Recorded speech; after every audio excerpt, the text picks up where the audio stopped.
এই প্রকৃত দোষীদের অবিলম্বে গ্রেফতার করতে হবে। ধন্যবাদ। রাজ্যের পুলিশকে ট্রেনিং তো নিয়ে এসেছেন মব কন্ট্রোল করার, ট্রেনিং তো নিয়ে এসেছেন দুষ্কৃতীদেরকে ধরার, ট্রেনিং তো নিয়ে এসেছেন তদন্ত করে দোষীদেরকে ধরার। সেই ট্রেনিং গুলো কি জলে গুলে খেয়ে নিলেন নাকি দিদিমণির আগে পিছিয়ে ঘুরে বেড়াচ্ছেন? নাকি শুধুমাত্র দিদিমণির বাড়িতে খিচুড়ি পরিবেশন করার ট্রেনিংটা পেয়েছেন এখন নতুন করে? কোথায় সার্টিফিকেট আপনাদের? কি করছেন নাকি?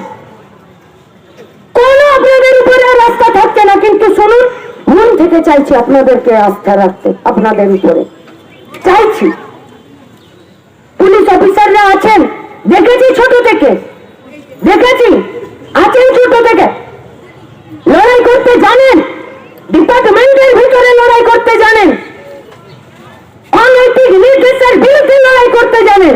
কিন্তু এক অংশের পুলিশ অফিসাররা আছেন যারা আসলে গোটা রাজ্যটাকে অপরাধীদের কোলে ঠেলে দিতে চাইছেন, যাতে 8 তারিখে মেয়েটাকে 9 তারিখে মেয়েটাকে কে খুন করলো তার জন্য যাবো, যেখানে যেতে বলবেন সেখানেই যাব, কিন্তু আইনজীবীকে নিয়েই সাথে যাব।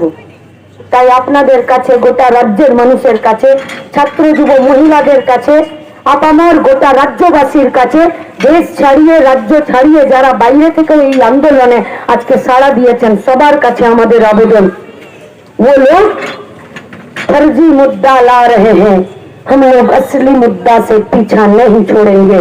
ওরা ইস্যু পাল্টে দিতে চাইছে। আমরা মেয়েটির খুনিদের আর রেপিস্টদের শাস্তির দাবিতেই রাস্তাতে রইলাম।